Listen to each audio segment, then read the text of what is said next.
세 번째 강의, 채식 열풍 허화실. 자, 열풍이란 단어를 붙일 정도로 현재 우리는 음식에 대해서 육식과 채식에 대해서 굉장히 많은 논란이 있어요. 각자 채식을 주장하시는 분, 각자 육식을 주장하시는 분, 각자 적절한 의견은 있어요.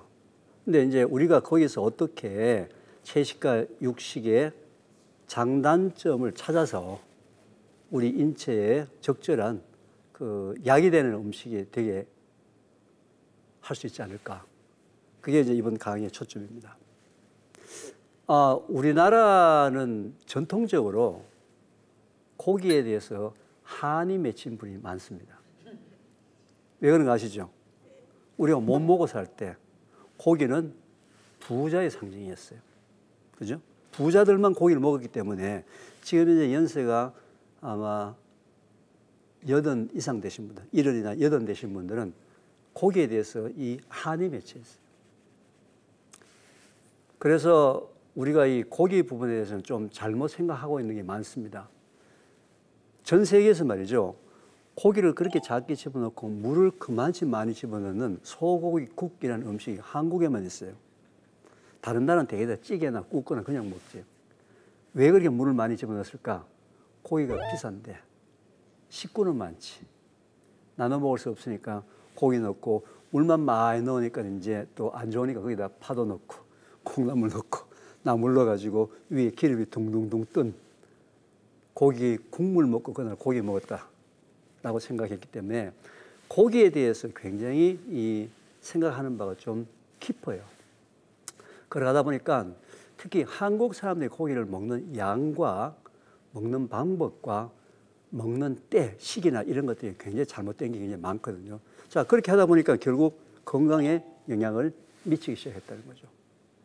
건강에 영향을 미치기 시작하다 보니까 이제는 그러면 채식이 좋지 않을까 해서 이제 또 이제 채식 쪽으로 시작을 하면서 또 채식도 극단적인 채식 쪽으로 비건이라는 얘기는 우유나 계란도 먹지 않는 채소만 먹는 채식 쪽으로 해서 이제 전 세계적으로 이게 시작을 해서 많이 붐이 일어나고 있습니다. 이제 우리나라도 이제 많이 좀 일어나고 있는데 저는 이 자체가 나쁘다 좋다라는 그 부분보다는 우리가 여기서 무엇을 한번 생각해 볼 거냐, 육식과 채식에 대해서 무엇을 한번 생각해 볼 것이냐를 부분을 놓고서 우리가 적절하게 선택을 해야 되지 않을까.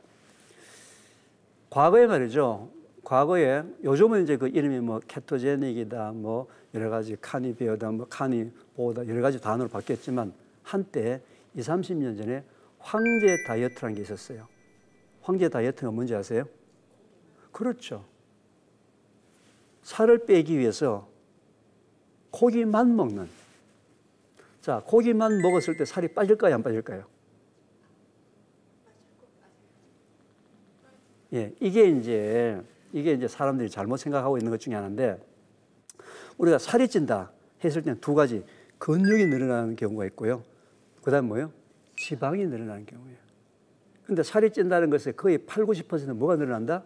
지방이 늘어나는 거예요. 그러면 지방이 늘어나려면 반드시 지방이 늘어나는 에너지원 음식을 많이 먹어야 될 거 아니야. 첫째, 지방이 있고, 두 번째, 탄수화물. 탄수화물은 우리 인체에 필요한 양보다도 더 많은 양이 더 들어오게 되면 탄수화물은 전부 다 뭘로 바뀌어요? 지방으로 바뀌는 거예요.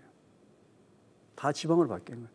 그래서 이제 저한테 심지어는 이런 농담 아닌 농담을 하시는 분이 있어요. 주로 중년 여성들이 얘기를 하시는데, 교수님, 저는 물만 먹어도 살이 찝니다. 그런 분이 많아요. 근데 제가 그분을 24시간을 따라다녀 보면요, 구석구석에 뭘 먹고 있습니다. 주로 빵 조가리, 과자 조가리. 다 탄수화물이에요. 자기 밥 안 먹었다 이거야. 밥 안 먹었다. 근데 구석구석에 뭐예요? 탄수화물이 있다고. 근데 자기는 이제 밥이나 먹고 건하게 뭔가 식사하지 않고 중간중간 먹었는데 뭐 그러냐? 아니에요. 전부 탄수화물 과다 섭취가 거의 지방의 비만의 가장 큰 원인이란 말이죠. 그렇기 때문에 고기를 먹게 되면은 탄수화물과 지방을 먹지 않잖아요. 당연히 살이 빠지죠. 그렇겠죠. 이 황제 다이어트를 주장하신 분이 있었어요. 그분은 비만 다이어트를 했는데 그분은 일찍 돌아가셨는데 어떻게 돌아갔느냐? 혈관에 막혀가지고 고기를 너무 많이 먹다 보니까, 그죠? 고기를 너무 많이 먹다 보니까 혈관 질환으로 그분이 사망하셨다는 거죠. 이게 무슨 의미인지 아시겠어요? 그죠? 살을 뺀다고 해서 육식을 한다고 해서 그 사람이 건강해지는 게 아니다 이거죠. 살은 뺐을지 모르겠지만 뭐예요? 건강은 오히려 나빠졌다는 거죠. 채식도 마찬가지예요. 채식도 육식이라는 부분들에 대해서 여러 가지 그 부작용이 많아요. 실제로 육식 과다 섭취는 문제가 있다는 것은 이미 과학적으로 많이 밝혀져 있습니다. 미국의 하버드 의과대학에서 12만 명이라는 사람은 28년간 추적 조사를 했어요. 28년 뒤에 암에 걸렸거나 심장마비로 죽은 사람들 28년간 먹었던 음식을 다 조사해 보니까 건강한 사람에 비해서 햄, 소시지, 돼지고기, 소고기 같이 붉은 색깔 고기를 많이 먹었다. 미국 병원에 근무하는 7만 명의 간호사들을 조사했을 때 유방암에 걸린 간호사가 건강한 간호사에 비해서 햄, 소시지, 돼지고기, 소고기 같이 붉은 색깔 고기를 많이 먹었다. 이건 과학적인 사실이에요. 그래서 이런 연구 결과가 지난 30년 동안에 수백 편의 연구 결과가 나오다 보니까 세계보건기구 WHO에서 이거 그냥 둬서는 안 되겠다 해서 한 6년 전인가 7년 전에 전 세계를 향해서 충격적인 발표를 합니다. 어떤 발표예요? 우리가 즐겨 먹는, 아이들이 즐겨 먹는 햄, 소시지 같은 가공 고기를 1군 발암물질, 우리가 즐겨 먹는 돼지고기, 소고기 같이 붉은 색깔 고기를 2군 발암물질로 발표가 난 다음에 전 세계가 발칵 뒤집어졌어요. 아, 이게 도대체 무슨 소리냐? 그러면 햄, 소시지, 돼지고기, 소고기 먹으면 암에 걸린다는 얘기냐? 아니에요. 그런 의미로 발표한 것이 아니고 많이 먹지 말라는 경고의 메시지를 던진 거예요. 왜? 너무 과다 섭취해서 생기는 문제가 발생했기 때문에. 우리가 첫 번째 강의에서도 면역력 얘기하게 될 때 현재 우리나라의 인구 10만 명당 45명의 대장암 환자가 있다고 얘기했지 않습니까? 그 원인 중에 한 가지가 육식 과다 섭취도 분명히 그 속에 포함이 되어 있거든요. 그래서 이제 거기에 대한 반작용을 주면 이제 채식이라는 부분이 나왔다 이거죠. 채식이라는 부분이 나왔는데 문제는 이제 채식이라는 부분들에 대해서는 우리가 좀 더 한번 조금 기본적인 부분을 한번 생각해 볼 필요가 있다는 거예요. 하나님은 우리한테 먹거리를 인간한테 필요한 영양성분을 공급해 주기 위해서 하나님이 모든 먹거리를 창조를 하셨거든요. 만드셨잖아요. 그런데 이것이 1900년 이후부터서는 1900년 이전에는 농사 많이 짓는 사람은 고기 많이 잡는 어부하고 서로 물물교환으로 먹거리를 서로 교환해서 먹던 그런 시절인데 이제는 사람이 한 지역에 집단적으로 거주를 하다 보니까 대량 생산할 필요가 있게 된 거죠. 소위 인류 역사상 식품 산업이라는 이름으로 대량 생산이 시작된 것은 불과 200년밖에 안 됐어요. 1900년 이후에요. 1900년 이후에. 자, 식품 산업이라는 이름으로 이 먹거리가 생산이 되다 보니까 경제성 원리가 들어가기 시작했어요. 어떤 경제성 원리? 최소의 투자에 최대의 이익을 납니다. 먹거리 생산이다. 왜? 돈을 벌어야 되니까. 이제는 먹거리가 우리 몸에 영양성분을 공급해주는 기능이 아니라 뭐예요? 돈을 버는 수단으로 지금 바뀌기 시작한 거예요. 먹거리가 점점점 변질되면서 가장 특징적인 것이 뭐냐면 음식 먹거리 속에 포함되어 있는 영양성분 자체가 어떻게 해요? 균형이 깨어지기 시작한 거죠. 제가 이제 이 태초 먹거리라는 이름으로 일반인들을 대상으로 무료로 강의를 시작한 지가 올해가 11년째예요. 11년째 제가 이 강의를 하고 있는데 이 태초 먹거리라는 강의의 주제는 뭐냐면은 뭔지 모르지만 원래의 먹거리를 좀 돌아가 보자.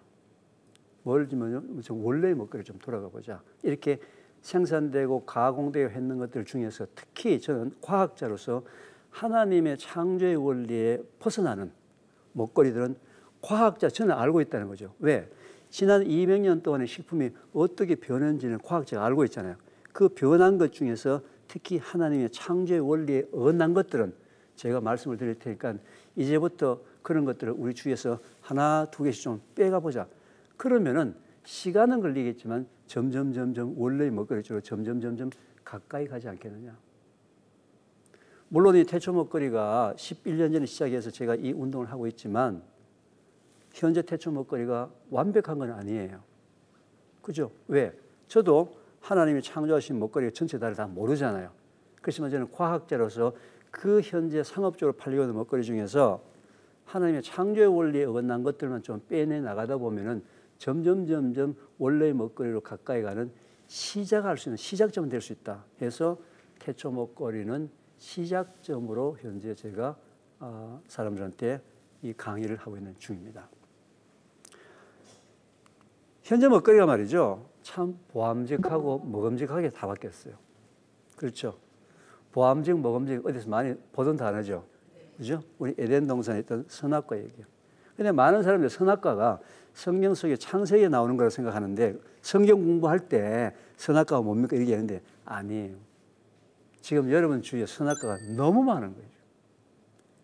여러분 눈으로 보는 거의 대부분 다가 현재 선악과예요. 성경 공부할 때 선악과 예를 들면 목사님이 선악과 따먹을 겁니까? 얘기하면 뭐라고 대답합니까? 안 따먹는다고 얘기할 거죠. 근데 지금 매일 따먹고 있어요. 매일. 그리고 교회 가서 성경 공부할 때는 안 따먹는다고 답을 줬고 집에서 매일 따먹고 있고. 그죠? 우리 주위에 지금 선악과가 뭔지를 살펴보는 시점이 필요한 거예요. 그죠? 자, 채식이라는 부분에 대해서도 우리가 한번 살펴보면은 이런 거예요. 꽃감 좋아하시죠? 꽃감. 그죠? 저도 개인적으로 꽃감 참 좋아해요. 꽃감은 간 껍질을 깎아서 말려서 오랫동안 보관하면서 먹는 방법이잖아요. 왜? 감은 그냥 놔두면 그냥 다 썩어버리니까. 그런데 꽃감은 껍질을 깎아서 말리게 되면 반드시 이렇게 검은 색깔이 돼야 돼요. 그리고 뭐요? 하얀 색깔의 흰 분이 나와야 돼요. 근데 꽃감 사 먹는 사람이 감 색깔이 원래 빨간 거 아닙니까? 허연 거 이거 혹시 그 곰팡이 아닙니까? 이 말 한마디에 꽃감 생산하시는 모든 농민들이 저 같은 과학자한테 와서 껍질을 깎아서 색깔 변하는 걸 막으려는 방법이 있습니까? 연구를 하기 시작. 얼마든지 많아요. 껍질을 깎았을 때 감 색깔이 검게 되는 것이 자연스러운 거예요. 근데 이게 뭐예요?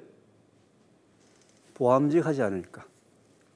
보암직하지 않기 위해서 색깔이 갈색으로 변하는 것을 막기 위해서는 어떻게 하느냐?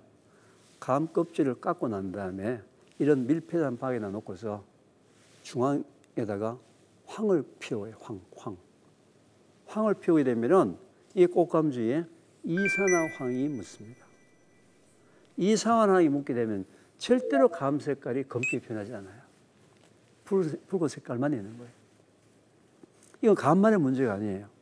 모든 건조농산물, 예를 들면 도라지 깎아서 말리게 되면 색깔이 누렇게 변하죠. 그죠? 누런 색깔의 도라지 좋아하는 사람 없겠죠. 따라서 거기도 마찬가지 이런 표백을 할 수 있는 이산화황 같은 걸 많이 사용합니다. 보통. 이제 제가 또 이제 이런 강의를 하면요. 지금 우리 집 냉장고에 누가 선물로 준 꽃감이 하나가 있는데 붉은 색깔인데 이걸 지금 먹을까 말까 하고 또 이제 덜덜덜 떨면서 이제 스트레스 받는 분이 있습니다. 저는 항상 강의를 하게 될 때 대안이 있을 때만 강의를 해드려요. 혹시 집안에 빨간색 꽃감이 있다면 꽃감 주위에 묻어있는 이산화황은 물에 매우 잘 녹아요. 물에 싹 잘 녹아요. 따라서 반드시 물에 헹궈서 씻어서 드시라 라고 얘기를 합니다. 자, 채식 열풍이 되게 되면 많은 사람들이 이제 샐러드를 참 좋아해요. 그죠? 샐러드. 양상추부터 시작해서 당근부터 시작해서 이렇게 되잖아요. 근데 양상추 여러분들 집에서 요리할 때 쭉 찢은 면이 금방 어떻게 돼요? 한두 시간 지나면요? 갈변합니다. 갈색깔로 변해요. 양상추 모든 채소는 다 갈변하게 돼 있다면 이게 자연의 원리란 말이죠. 갈변해야 돼요. 그죠? 자, 그런데 여러분 식당에 가서 기분 좋게 이제 고급 식당에 가지고 샐러드가 나왔는데 샐러드에 갈색 줄이 있는 양상추가 있어. 그럼 여러분 어떻게 하시겠어요? 당장 주인 불러요. 불러가지고 이게 뭐냐고. 이게 얼마짜리 음식을 내가 먹는데 도대체 양상추 언제 거냐고. 그죠? 따라서 그 레스토랑의 그 주인은요, 여러분들의 기대에 부응하기 위해서 모든 샐러드에도 황을 뿌립니다. 왜? 여러분들이 요걸 하니까. 근데 그 황은 그냥 황이 아니고 아황산 나트륨이라는 식품 첨가제를 뿌리게 돼 있어요. 저 아황산 나트륨을 뿌려가지고 항상 깨끗하게, 갈변이 없게. 저는 오히려 식당에 가서 있잖아요. 식당에 가서 샐러드를 봤을 때 갈색 줄이 있으면 저는 오히려 기뻐요. 아, 이분이 이 식품 첨가제를 안 뿌렸구나. 그리고 또 그 갈색 정도를 봐가지고 아, 이거 하루 됐구나, 이틀 됐구나, 사흘 됐구나 알 수가 있잖아. 얼마나 신선한지를 알 수가 있죠. 그런데 여러분들이 식당 주인을 더 힘들게 만드는 거예요. 더 힘들게 만든다. 그죠? 이런 부분들이 꼭 보기 좋은 식품이, 보기 좋은 채소가 꼭 좋은 채소는 아니다, 이 말이죠. 자, 옆에 이게 뭐죠? 시금치죠. 시금치. 그죠? 시금치 할 때 보게 되면은 가급적이면은 사러 가서 어떤 걸 삽니까? 잎이 크고. 그죠? 왜? 한 단 사가지고 김밥 하는데 잎이 작은 거 사면 두 단을 사야 되니까 잎이 더 크고. 또 이 채식을 좋아하는 분들은 또요, 녹즙을 잘 해 먹어요. 녹즙 같은 거 보면 말이죠, 케일이나 신선초나 뭐 이런 것들 하는데 녹즙을 짜려면 어떻게 잎이나 줄기가 커야 되겠죠. 그죠? 자, 푸른잎 채소를 상품성 있게 보암직, 먹음직하게 생산을 하려면 무조건 질소 비료를 많이 뿌려줘야 합니다. 질소 비료를 무조건 많이 뿌려줘야 합니다. 자, 질소 비료를 많이 뿌리게 되면요, 푸른잎이 훨씬 더 진녹색에 크게 상품성이 있어요. 그런데 문제는 뭐예요? 질산염이라는 형태로 너무 많이 포함되어 있고, 질산염이 너무 많이 포함되어 있는 음식은, 저 채소는 발암물질이에요. 질산염 그 자체가 우리 몸속에 들어서 발암물질로 바뀌어버려요. 우리가 보통 보면 말이에요, 이런 그 섬찟한 얘기를 들어보셨을 거예요. 상추에다가 삼겹살을 넣어서 잘못 먹으면 문제가 있다, 이런 얘기를 간혹 들어본 적이 있을 거예요. 그 경우는 두 가지예요. 상추가 저런 질산염이 너무 많이 포함되어 있는데 고기, 단백질하고 질산염하고 만나게 되면 니트로소아민이라는 1군 발암물질이 만들어지는 것 때문인 거예요. 따라서 이제는 푸른잎 채소도 어떻게 가장 자연적으로 자란 그런 푸른잎 채소를 채식을 해서 먹으면 저는 괜찮겠는데, 그게 아니고 상업적으로 생산된 보기 좋고 먹음직한 채소는 오히려 우리 인체에 역효과를 줄 수 있다는 거죠. 그런데 자연적으로 생산된 시금치나 모든 농산물의 특징이 뭔지 아세요? 꼬라지가 보기 싫어요. 형편이 없어요. 그런데 여러분, 겨울에 마트에 가게 되면 겨울추라 해가지고 저기 바닷가 해변에서 그 해풍 맞아가지고 자라는 시금치들, 봄철 같은데, 이런 봄철 같은데 보면은요, 진짜 형편없어요. 그런데 음식을 해놓으면 맛이 기가 막힙니다. 기가 막히죠. 이제는 우리가 채소를 보더라도 양적으로 볼 게 아니고 뭐예요? 질적으로 보는 인식이 바뀌어야 될 시점이 있다고요. 저는 채식 열풍 반대하지 않아요. 그죠? 근데 뭐예요? 문제는 우리가 먹는 채식 자체에서, 원재료 자체에서, 이런 생산 단계에서 벌써 이런 여러 가지 문제점이 있기 때문에 이것도 같이 문제를 해결하면서 저는 채식에 대한 열풍, 우리 채식을 먹는 건 좋다 이거죠. 여러분, 이게 뭐죠? 비닐하우스에죠. 우리가 먹는 거의 대부분의 쌈채는 뭐죠? 비닐하우스에서 생산을 합니다. 근데 비닐하우스에 밤에 불을 켜놨어요. 왜 비닐하우스 밤에 불을 켜놨을까? 비싼 돈을 주고서. 그렇죠.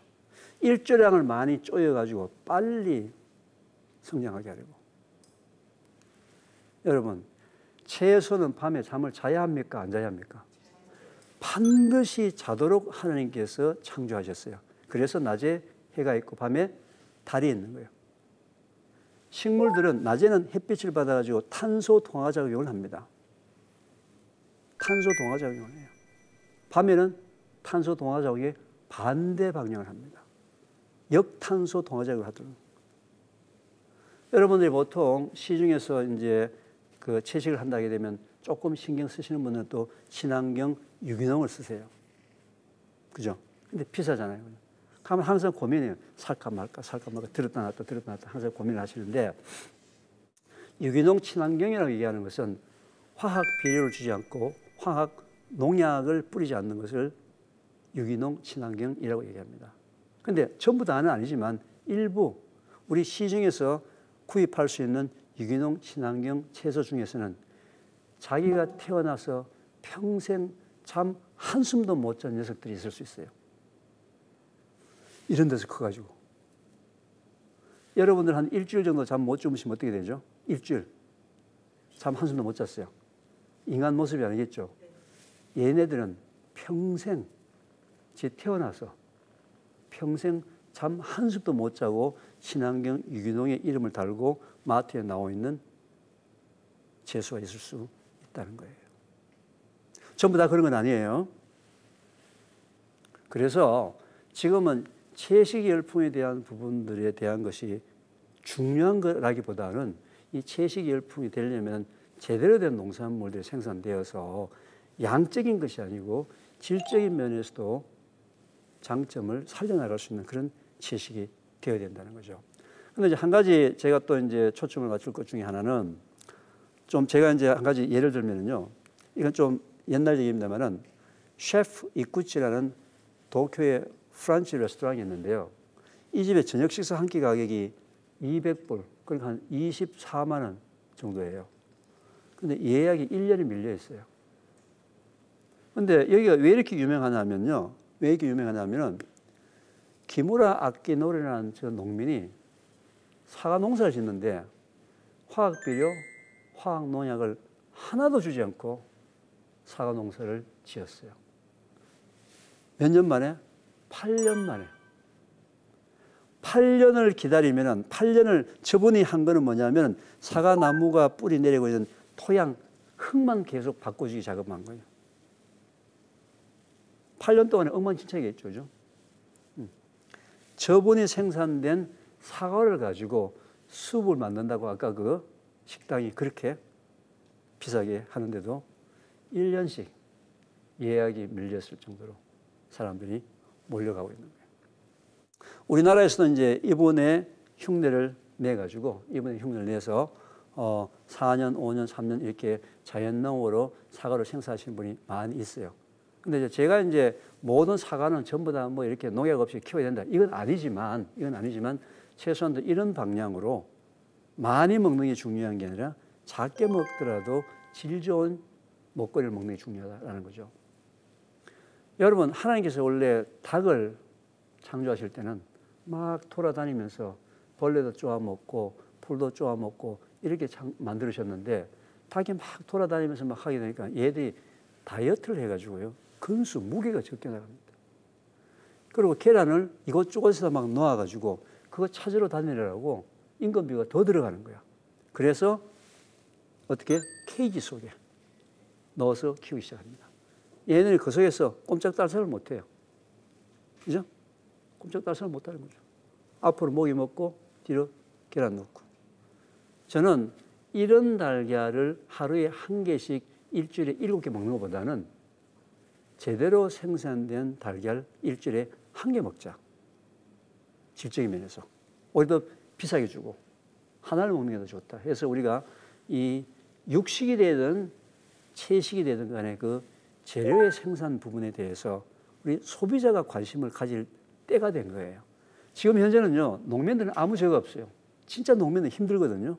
농산물을 생산하든 축산물을 생산하든 진짜 힘든데 이 더 힘들게 만드는 게 누가 더 힘들게 만들어요? 여러분 같은 소비자들이 뭐한 거? 포함직, 모금직, 그리고 또 뭐요?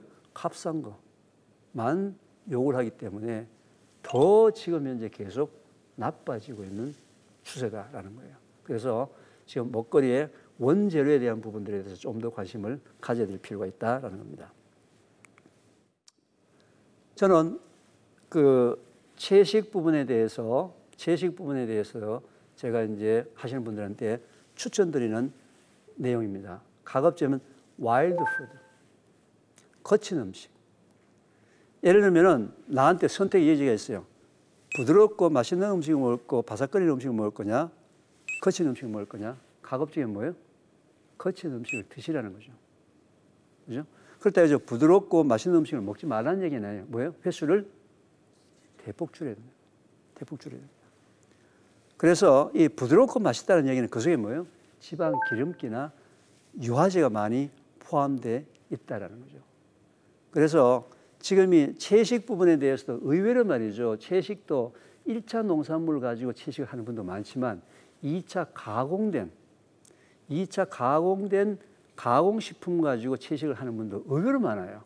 왜냐하면 1차 가공식품만 가지고 채식을 하게 되면 필요한 영양성분을 다 공급할 수 없는 부분 문제가 있을 수 있기 때문에 이제 가공식품 쪽으로 넘어오는데 저는 개인적으로는 가급적이면 가공식품 쪽으로는 많이 추천하지 않습니다. 가공식품 쪽에서도 우리가 이제 어떤 음식을 두고서 이게 좋은 거냐 나쁜 거냐라는 부분을 평가를 할 때 저한테 이런 걸 많이 물어요. 교수님이 좋습니까?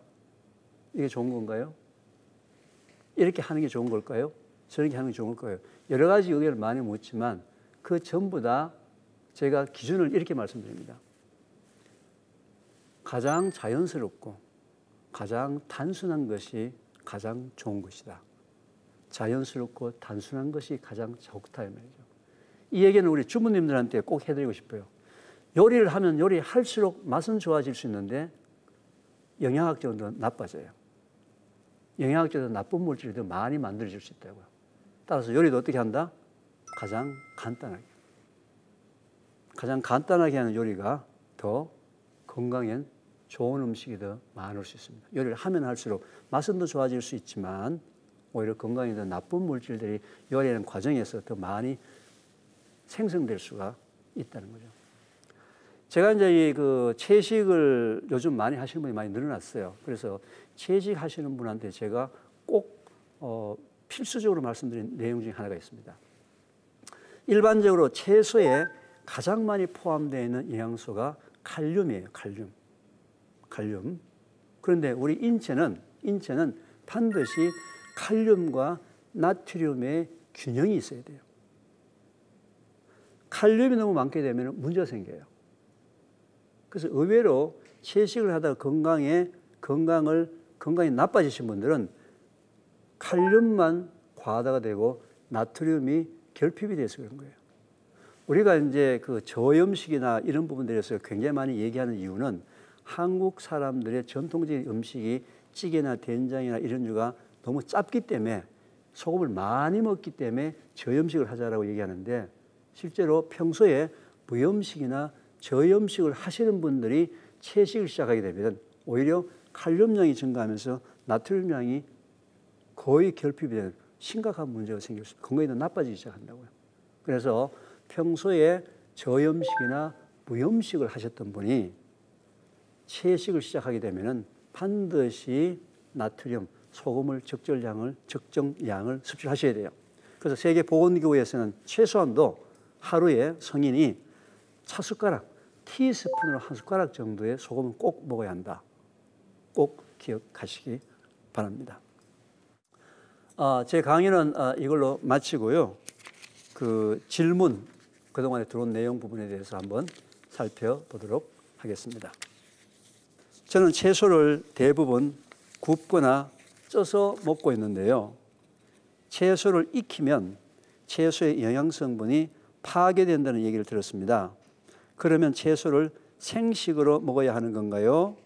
채소의 영양소를 제대로 섭취하려면 어떻게 먹어야 하나요? 이게 이제 생식과 화식의 차이인데요. 결론은 이렇습니다. 생식과 화식의 차이는 하나는 소화력의 차이예요. 즉 소화력이 좋다면 생식도 좋아요. 소화력이 나쁘면 화식이 좋습니다. 왜냐하면 화식을 하게 되면 세포의 막을 깨주기 때문에 소화가 훨씬 더 잘 된다는 거죠. 그래서 소화력에 따라서 생식과 화식의 종류에 따라서는 틀려진다. 근데 이제 화식을 할 때도 채소를 보통 굽지 않잖아요. 그죠? 대개는 채소를 찌거나 끓이는 정도는 문제가 없다. 영양소 파괴는 그렇게 크지 않다. 채식 같은 경우는. 근데 이제 생식을 계속 주장하시는 분, 특히 채소로 생식을 주장하시는 분들은 여름철에는 지극히 조심하셔야 돼요. 왜냐하면 전 세계적으로 채소 생식을 먹다가 식중독으로 사망한 케이스가 매우 많습니다. 여러분 인터넷에 한번 뒤져보시면요. 불과 한 6, 7년, 7, 8년 전에 독일의 유기농 레스토랑에서 뷔페 식당에서 채소를 먹고 거기서 4, 50명, 제가 기억하기로는 식당 손님 중에서 4, 50명이 집단 사망 케이스가 있었어요. 그 케이스가 바로 이 채소를 키울 때 그때 막 이제 뭐 스페인에서 수입한 오이다 그래가지고 유기농 오이 키우시는 스페인 농부들이 다 망하고 이랬는데 나중에 독일 정부에서는 가장 이제 그 원인 중에 하나가 그 당에 그때 이제 만들었던 새싹 채소 있죠. 새싹 채소. 새싹 채소의 식중독이다라고 이제 독일 정부에서 발표를 했는데 새싹 채소라는 것은 씨앗을 빨리 키웠잖아요. 빨리 키워가지고 보드라운 걸 먹는 방법인데 그걸 빨리 키우기 위해서 고온 타습한 데서 키웠다 이 말이죠. 이게 또 유기농이니까 농약을 못 뿌리잖아요. 농약을 못 뿌리게 되면 뭐가 있을 수 있어요? 식중독균이 있을 수 있는 거죠. 그래서 특히 여름철 같은 경우에는 생식을 하게 될 때는 꼭 이 식중독균에 대한 문제를 꼭 해결을 하셔야 되는데 제가 추천할 수 있는 방법은 꼭 생식을 해야 되겠다 하게 되면은 식초를 약 3대 1로 희석한 물. 식초를 3대 1 됐든 한 5대 1 정도. 3대 1에서 한 5대 1 정도 식초를 희석한 물에 여러분이 먹고자 하는 채소를 좀 한 5분에 10분 담궈 놓게 되면은 한 90% 정도 식중독균이 다 죽어버려요. 그래서 식초를 잘 활용하게 되면은 생채소를 먹어도 괜찮은데 특히 생채소는 좀 식중독균에 대한 오염 부분들을 꼭 조심하셔야 된다. 아이들이 어리다 보니 채소를 살 때 화학 성분 없는 유기농을 사게 됩니다. 가격이 2배는 비싸도 어쩔 수 없이 사게 되는데요. 친환경 유기농 제품 무조건 안전하고 건강할까요? 저는 개인적으로 친환경 유기농을 추천합니다. 왜냐하면요. 친환경 유기농이라는 부분들은 땅에 화학 비료를 주지 않고 화학 농약을 주지 않는다는 거죠. 또는 농산물에 화학 농약을 주지 않는다는 거잖아요. 화학 농약을 주지 않는다는 얘기는 뭐냐면은 그 땅 속에 있는 미생물들을 그대로 살려서 우리 다음 세대, 아이들과 우리 다음 세대가 좋은 땅을 물려주는 데 우리가 투자를 한다라는 부분에 대해서는 저는 적극적으로 친환경을 추천합니다. 근데 아까 제가 말씀드렸다시피 친환경 유기농도 어떻게 생산되느냐에 따라서 밤새도록 한숨도 못 자고 밤샘이 한 녀석들, 그건 친환경이 아니겠죠, 그죠? 또 친환경 하게 되니까 실제로 채소 밭에 거기에 벌레들도 있고 쥐들도 다닐 수 있고 동물도 다닐 수 있겠죠, 그죠? 그럼 어떻게 깨끗하게 잘 세척. 보통 친환경 채소 이렇게 하게 되면요, 야 이거 친환경이야, 그냥 먹어도 돼, 씻지도 않고 그냥 뭐 따서 막 주고 이렇게 하는데 글쎄요, 저는 오히려 친환경은 더 깨끗하게 씻어서 드시고 충분히 친환경 우리가 환경을 보호하고 제대로 된 친환경을 하게 되면은 그게 원래대로 영양가 더 자연적으로 더 좋기 때문에 저는 추천을 합니다. 마찬가지로 뭐죠? 제대로 된 올바른 친환경 유기농 농산물을 생산하는 생산자가 있어야 되는데 그 생산자는 누가 만들죠? 여러분 같은 소비자가 만드는 거예요. 그죠? 그래서 우리가 열심히 그런 좀 비싼 부분에 대해서도 우리가 그 먹어줘가지고 그 생산자를 장려하는 그런 부분이 있어야 되겠다. 그런데 또 어떤 분들은요, 교수님 저는 진짜 돈이 없어서 친환경 못 먹는데 어떡하라는 얘기입니까? 또 이렇게 소외감을 느끼시는 분들이 있어요. 저 집에는 친환경 먹는데 우리 집에 애들은 친환경을 못 사줘가지고 애들이 말이죠 눈치 보인다 이런 부모들이 있어요. 제가 또 그분들한테 또 하나 멋진 팁을 드리겠습니다. 마트에 가면은요 담금 소주라는 게 있어요. 담금 소주. 매실액 담그고 할 때 있죠. 그 속에 알코올 함량이 보통 30에서 35% 농도 좀 짙은 거 있죠. 담금 소주 하나. 그리고 식초. 굉장히 싼 거. 무슨 뭐 이런 뭐 그 비싼 효모 들어가 있는 거 과일 식초 이런 거 말고 양조 식초 굉장히 싼 거 있죠. 이 두 개를 삭각 옵니다. 그래서 1대1로 혼합해요.